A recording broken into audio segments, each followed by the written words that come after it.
हिंदी पाठशाला में आप सभी विद्यार्थियों का बहुत बहुत स्वागत है। यदि आप हमारे चैनल पर नए हैं तो पहले चैनल को सब्सक्राइब कर लें, बेल आइकन को प्रेस कर लें ताकि जो भी वीडियो अपलोड करूँ उसका नोटिफिकेशन आपको मिलता रहे। वीडियो अच्छा लगे तो लाइक करना मत भूलें, आपकी लाइक ही हमारी एनर्जी है। सीधे हम बात करेंगे अपने टॉपिक का। आज का हमारा टॉपिक है सूरदास का पद। ये सूरदास के पद का ये पार्ट 3 लेकर आपके सम्मुख उपस्थित हुई हूँ। पार्ट 3 है इसका। उधो मोहि ब्रज विसरत नाय, वृंदावन गोकुल बन उपवन सघन कुंज की छाई। प्रातः समय माता जसुमती और नंद देखी सुख पावत, माखन रोटी दह्यो सजायो अतिहित साथ खावत। गोपी ग्वाल बाल संग खेलत, सब दिन हसत सिरात। सूरदास धनी धनी ब्रजवासी, जिनसो हित जदुतात। अब इसका हम व्याख्या देखेंगे, एक एक लाइन का व्याख्या बहुत आराम से हम बताएंगे ताकि आपको कोई दिक्कत ना हो। उधो मही ब्रज विसरत नाय। विसरत का क्या अर्थ होता है? विसरत मतलब भूलना। विसरत का क्या अर्थ है? भूलना। चाहे तो आप लिख सकते हैं। अगला है उधो मोहि ब्रज विसरत नाई। श्री कृष्ण उधो से ब्रजवासियों की दीन दशा सुनकर और उन्हीं के ध्यान में खो जाते हैं। तब उद्धव से कहते हैं कि हे उद्धव जी, मैं ब्रज को भूल नहीं पाता। उद्धव मोही, हे उद्धव, मुझे ब्रज भूलने से भी भूलता नहीं है। वृंदावन गोकुल वन उपवन। वृंदावन और गोकुल के वन उपवन सभी मुझे याद आते रहते हैं। सघन कुंज की छाई। सघन मतलब घना होता है, सघन मतलब घना। सघन कुंजों की छांव। सघन कुंज की छाई यानी वहाँ के घने कुंज मतलब होते हैं छोटे छोटे वृक्षों की छाह को भी मैं भूल नहीं पाया। क्लियर हो गया होगा? एक बार और देख लें। सघन कुंज की छाह अर्थात वहाँ के घने छोटे छोटे कुंज मतलब होते छोटे छोटे वृक्षों की छाओं को भी मैं भूल नहीं पाया। आगे कह रहे हैं प्रातः समय माता जसुमती और नंद देखी सुख पावत। प्रातः काल मैं नंद बाबा और यशोदा मैया को देखकर मुझे जो सुख मिलता था वह मुझे रह रहकर स्मरण होता रहता। प्रातः समय यानी प्रातः काल। प्रातः समय का क्या अर्थ है? प्रातः समय का अर्थ है प्रातः काल। और नंद देख सुख पावत। नंद बाबा को देख देख के सुख का आनंद होता है, सुख की अनुभूति होती है। माखन रोटी देहो सजावत। माखन माता यशोदा मुझे माखन रोटी देहो सजावत। माखन रोटी और भली प्रकार जमाई हुई दही कितना प्रेम से अतिहित साथ खावत। हित अत्यंत स्नेह के साथ, प्रेम या स्नेह लिख लीजिए, प्रेम के साथ खावत मतलब खिलाती थी। माखन रोटी दह्यो सजाओ युक्त दही अतिहित साथ खावावत यानी प्रेम के साथ खिलाया करती थी। गोपी ग्वाल बाल संग खेलत, सब दिन हसत सिरावत। गोपी ग्वाल बाल संग खेलत, मैं ब्रज के गोपियों और ग्वाल बालाओं के साथ खेलते हुए मेरे सब दिन हंसत सिरा। सभी दिन हंसते खेलते हुए क्या होते थे? सिरावत मतलब बीतते थे, हंसते हुए बीतते थे। अगली पंक्ति की व्याख्या देख लिया जाए। सूरदास धनी धनी ब्रजवासी, जिनसो हित जतुतात। सूरदास जी ब्रजवासियों को धन्य मानते हैं। सूरदास धनी धन ब्रजवासी। सूरदास जी ब्रजवासियों को धन्य मानते हैं और उनकी भाग्य की सराहना करते हैं। जनसो हित जदुतात। जदुतात किसके लिए आए? श्री कृष्ण को। उनकी हित की चिंता है। श्री कृष्ण जो है जिनसो हित, उनकी श्री कृष्ण को उनकी हित की चिंता है। किनके? ब्रजवासियों की हित की चिंता है। सूरदास जी ब्रजवासियों को धन्य मानते हैं। सूरदास धन धन ब्रजवासी। सूरदास ब्रजवासियों को धन्य मानते हैं, यानी धन्य मानते हैं और उनके भाग्य की सराहना करते हैं। जदुतात श्री कृष्ण को उनकी हित और श्री कृष्ण को जदुतात अर्थात श्री कृष्ण को जिनसो हित उनकी हित की चिंता है। किनकी हित की? ब्रजवासियों की हित की। अब क्लियर हो गया होगा। अगली पंक्ति की व्याख्या अगले पद को देख लिया जाए।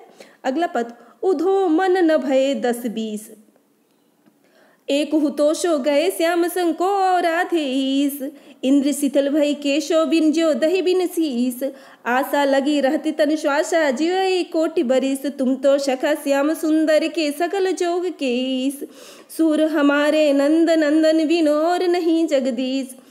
इस प्रसंग में गोपियां उद्धव जी से कहती हैं, चूंकि ये प्रसंग भ्रमर गीत प्रसंग का एक सरस अंश है और इस प्रसंग में उद्धव मन न भये 10-20 उद्धव जी से गोपियां कहती हैं कि हे उद्धव जी, उद्धव मन न भये 10-20 हमारे जो मन है वह हमारा मन कितना है? गोपियां कह रही हमारा जो मन है, हमारा मन 10-20 नहीं, मन न भये 10-20 हमारा मन 10-20 नहीं है। सभी तरह हमारे पास भी एक ही मन है। अर्थात गोपियां कहती हैं उद्धव जी हमारे भी पास एक ही मन है। एक हुतो सो गए श्याम शंको राधे ईस जो हमारे पास एक मन था वो भी मन एक हुतो सो गए श्याम संग। श्याम का क्या अर्थ हो? श्याम का अर्थ होता है श्री कृष्ण। हुतो का क्या अर्थ है? हुआ करता था। हुतो का हुआ करता था, हुआ करता था। जो हमारे पास एक मन भी हुआ करता था वह मन भी क्या हो गया? श्री कृष्ण के साथ चला गया। कौ राधेश उसके अभाव में, उस मन के अभाव में, और राधे ईस हम आपके इस निर्गुण ब्रह्म की उपासना भला किस प्रकार करें। भावार्थ ये है कि मन के न रहने के कारण गोपियां उद्धव जी से कहती हैं कि हम भला उस निर्गुण ईश्वर की आराधना किस प्रकार करें। अगली पंक्ति की व्याख्या देख लिया जाए। इंद्रिय शिथिल भई केशो बिन जो देह बिनु शीस। देह का अर्थ होता है शरीर। देह का क्या अर्थ होता है? शरीर। और शीस मतलब सिर होता है। शीस मतलब क्या होता है? शीस होता है। इंद्र शिथिल भई केशो बिन गोपियां कहती हैं कि श्री कृष्ण के बिना इंद्रिय शिथिल भई केशो बिन, केशो अर्थात श्री कृष्ण के बिना हमारी सारी इंद्रियां निष्क्रिय हो गई। इंद्रियां, कर्म इंद्रिया और ज्ञान इंद्रिया जो होती है हमारे हाथ पैर, यानी हमारी इंद्रियां जो वो शिथिल हो गई, स्थिर हो गई, निष्क्रिय हो गई हैं। और हमारी दशा किस प्रकार? जो देह बिनु शीस, हमारी दशा तो सिर के प्राणी जैसे हो गया है। जो हमारी दशा वैसे ही हो गई। देह मतलब शरीर, बिनु मतलब बिना, शीस जिस प्रकार सिर के बिना शरीर रह जाता है, यानी सिर के अलग करने पे जिस प्रकार देह की स्थिति हो जाती है। आगे कह रहे हैं कि आशा लगी रहती तन श्वासा। आशा, ये आशा लगी रहती, हमें विश्वास लगा रहता हमारे मन में। तन श्वासा और हमारा शरीर इसीलिए श्वास लेता रहता। जीवई कोटि वरिस, हम जीवई जिएंगे। कोटि मतलब करोड़ों, वरिस मतलब वर्षों तक। आशा लगी रहती, हमें ये विश्वास लगा है, हमें ये विश्वास है कि, और इसी कारण हमारा तन जो है, शरीर जो है वो श्वास ले रहा है। जीवई कोटि वरिस, हम जो गोपियां हैं, हम गोपियां करोड़ों वर्ष तक जीवित रहेंगे इसी आशा में कि एक दिन हमारे श्री कृष्ण अवश्य दर्शन देंगे। इस लाइन की व्याख्या कंप्लीट होगी। अब आगे वाले देख लें। तुम तो सखा श्याम सुंदर के सकल जोग के इस। तुम तो सखा श्याम सुंदर के, सखा अर्थात मित्र। सखा का क्या अर्थ होता है? मित्र। आप चाहे तो लिख लें। तुम तो उस श्री कृष्ण के श्याम सुंदर अर्थात श्री कृष्ण के मित्र हो। और सकल का अर्थ होता है संपूर्ण। लिख लीजिए आप, संपूर्ण। सकल का क्या अर्थ होता है? संपूर्ण। योग विद्या तथा मिलन के उपायों को ज्ञाता हो, सकल योग के यानी संपूर्ण योग विद्या को जानने वाले हो। पुनः एक बार इस लाइन की व्याख्या देख ले। तुम तो सखा श्याम सुंदर के, हे उधो आप तो उस श्री कृष्ण के, उस श्याम सुंदर के, उस श्री कृष्ण के मित्र हो और सकल यानी समस्त योग विद्या को जानने वाले हो। आप समस्त योग विद्या को जानने वाले हो। और यदि तुम चाहो तो योग का अर्थ योग भी होता है, योग भी होता है। यदि तुम चाहो तो हमारा योग, योग मतलब मिलन भी होता है। तुम चाहो तो हमारा क्या करा सकते हो? मिलन करा सकते हो। क्या करा सकते हो? मिलन करा सकते हो। योग मिलन करा सकते हो। सूर हमारे नंद नंदन बिनु और नहीं जगदीश। सूरदास जी प्रस्तुत पद में आगे सूरदास जी कहते हैं कि गोपियाँ उद्धव से कह रही हैं, गोपियाँ उद्धव से कह रही हैं कि हम तुम्हें यह स्पष्ट बता देना चाहती हैं कि नंद नंदन, नंद बाबा के जो नंदलाल अर्थात श्री कृष्ण को छोड़कर, बिनु मतलब छोड़कर, और नहीं जगदीश, जगदीश का अर्थ यहाँ हमारा कोई दूसरा आराध्य या ईश्वर, लिख लीजिए आप लोग, आराध्य, आराध्य, हमारा कोई दूसरा आराध्य नहीं है। यहाँ तक की व्याख्या क्लियर हो गई होगी आप लोग को। अब अगला पद का व्याख्या देख लिया जाए। एक छूट गया है जिसे मैं अगले कोई भी टॉपिक उठाऊंगी तो सूरदास के पद को अवश्य कंप्लीट करा दूंगी। आप लोग को बिल्कुल परेशान नहीं होना है। अब ये वाला देख लिया जाए। निर्गुण कौन देश को वासी, 9वां वाला छूट गया, आप परेशान मत होइएगा, मैं पुनः बता दूंगी। निर्गुण कौन देश को वासी, मधुकर कहीं समुझाई सौह दे, बूझत साच नहासी को है जनक, कौन है जननी, कौन नारी को दासी, कैसे वरन वेश है कैसो की ही, रस में मैं अभिलाषी, पावे गो पुन कियो आपनो, जो रे करोगे गासी, सुनत मौन हवे रहो बावरे, सुर सबे मति नासी। बहुत सुंदर ही पद है सूरदास का ये। प्रस्तुत पद में सूरदास ने गोपियों के माध्यम से निर्गुण ब्रह्म का खंडन किया। किस ब्रह्म का? निर्गुण ब्रह्म का। तो हम देख लें इसमें गोपियां क्या उद्धव से कह रही हैं।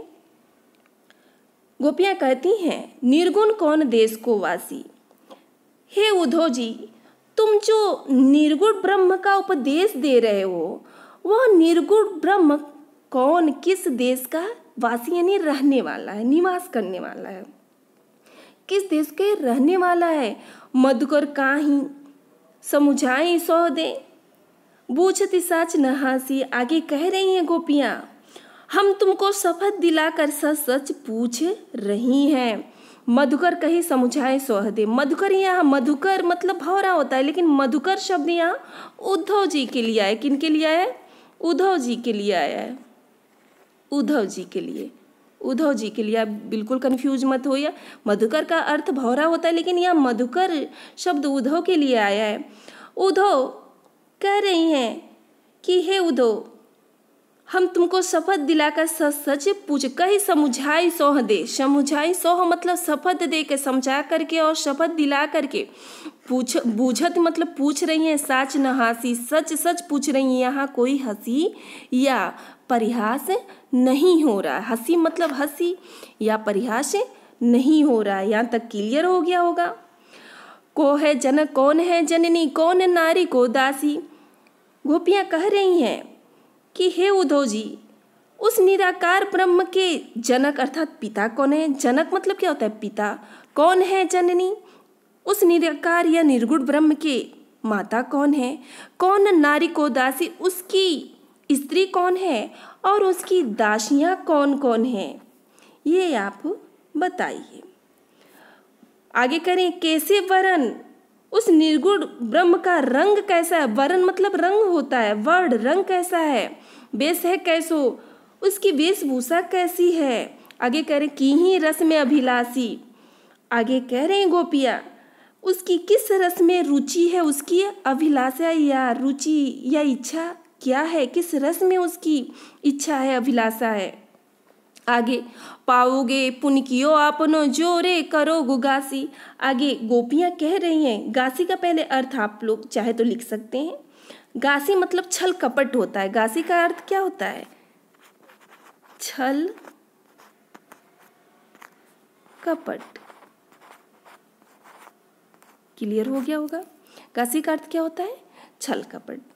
तो कह रहे हैं पाओगे पुन कियो आपनो जोरे करोगी गासी, अर्थात यदि आप सही बात पावे पुन कियो आपने, सही बात बनाने में आप, सही बात बताने में आप जरा भी छल गासी छल कपट करोगे तो अपने किए का फल अवश्य पाओगे। अपने किए का फल अवश्य पाओगे। पुन कियो आपनो, अपने किए का फल तुम क्या करोगे? अवश्य पाओगे। पुन कियो आपने, पाओगे। पुण्य मतलब पुनः, कियो मतलब करोगे। आपनो, यदि आप हमारे साथ किसी प्रकार का छल कपट करोगे तो उसका अवश्य ही फल पाओगे। सुनत मौन हवे रहो बावरे, सुर सबे मतिनासी। सूरदास जी कहते हैं कि गोपियों के इस प्रकार के कथन को सुन करके मौन रहो बावरे, उधो मौन मतलब चुप, हवे रहो बावरे पगले के समान क्या हो जाते हैं? मौन हो जाते हैं, सुनते रहते हैं।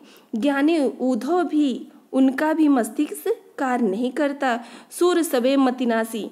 सूरदास जी कहते हैं उनका सारा ज्ञान गर्भ अनपढ़ गोपियों के सामने क्या हो जाता है? नष्ट। सूर सबे मतिनासी। सूरदास जी कहते हैं कि उन अनपढ़ गोपियों के समक्ष मतिनासी, उन उधो का मति यानी बुद्धि भी क्या हो जाता है? नासी, नष्ट हो जाता है। यहाँ तक का पद क्लियर हो गया होगा। अब आगे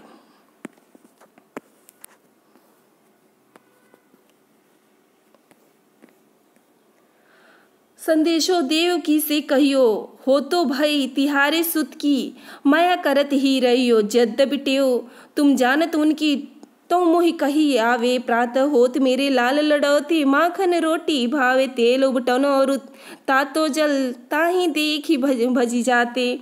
जोई जोई मांगत सोई सोई देते, क्रम क्रम करके नहाते। सूर पथिक सुन मोहि रैनी, दिन बढ़्यो रहत उर सोच।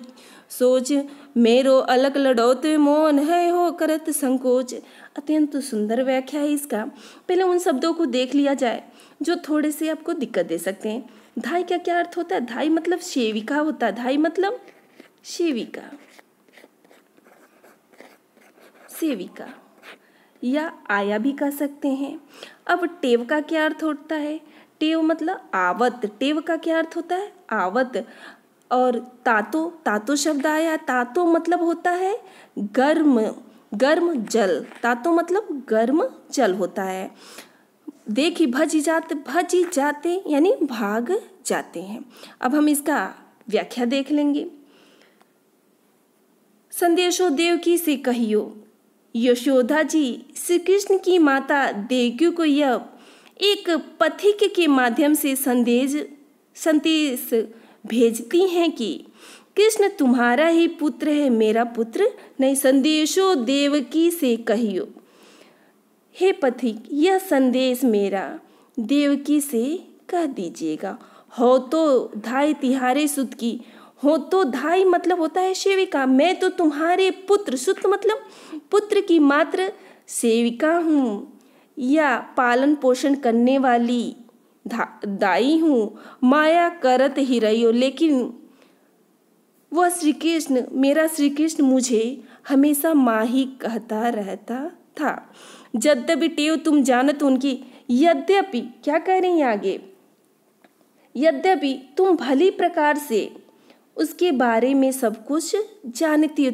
टेव तुम जानत उनकी, समस्त बातों को तुम जानती हो, तो मोहि कही आवे।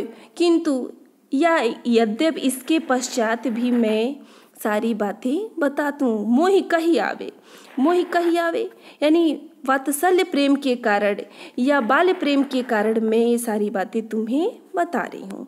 आगे कह रही हैं, प्रातः होत मेरे लाल लड़ौते, माखन रोटी भावे। प्रातः सुबह होते ही मेरे लाल लड़ौते अर्थात मेरे श्री कृष्ण माखन रोटी भावे, माखन और रोटी अत्यंत प्रिय लगता है। तेल उबटन और तातो जल, तेल उबटन और मतलब और तातो जल, गर्म जल को देखकर ताही देखी भजी जात, वो देखते ही भजी जाता अर्थात भाग जाता है, अर्थात उसे यह पसंद नहीं है। जोई जोई मांगत सोई सोई देती, कह रही है जोई जोई मांगत, जो जो मांगता है सोई सोई वही वही वस्तु को मैं क्रमबद्ध तरीके से देती हूँ, कह नहात, उसके पश्चात वह नहाता है। आगे देख लिया जाए। सूर कह रहे हैं सूर पथक सुन मोही रैन दिन बढ़्यो रहत उर सोच। सूरदासी कहती हैं कि यशोदा पथिक से अपने मन की दशा व्यक्त करती हुए कहती हैं कि मोही मतलब मुझे, रैन दिन, रैन मतलब होता है रात, रैन का कहीं लिख लीजिए, रैन का क्या अर्थ होता है, रैन का मतलब होता है रात, रैन का क्या अर्थ होता है रात, रात दिन यह चिंता बढ़्यो रहत उर, उर मतलब हृदय, उर मतलब क्या होता है हृदय, उर का क्या अर्थ होता है हृदय, हृदय। रात दिन मेरे हृदय में यह सोच रहता है, चिंता सताती रहती है कि मेरो अलग लड़ौते मोहन, मेरा लड़का श्री कृष्ण अभी है करत संकोच, अभी तुमसे कुछ मांगने में बहुत संकोच करता होगा। है करत संकोच, अभी हे यशोदा, हे देवकी, यशोदा नहीं हे देवकी, तुमसे कुछ मांगने में संकोच कर रहा होगा। मुझे पूर्ण विश्वास है यहाँ तक जो बच्चा क्रमबद्ध तरीके से वीडियो देखा होगा उसको समस्त व्याख्या क्लियर हो गया होगा। इसके उपरांत भी यदि कहीं आपको किसी पंक्ति में दिक्कत हो रही तो नीचे कमेंट बॉक्स में लिख दीजिएगा, मैं उसको पुनः व्याख्या करके समझाऊंगी अगले वीडियो में। तब तक के लिए आप लोग से इजाज़त चाहती हूँ। आज बस इतना ही, पुनः कल मिलेंगे एक नए वीडियो के साथ, एक नए उमंग के साथ। तब तक के लिए धन्यवाद।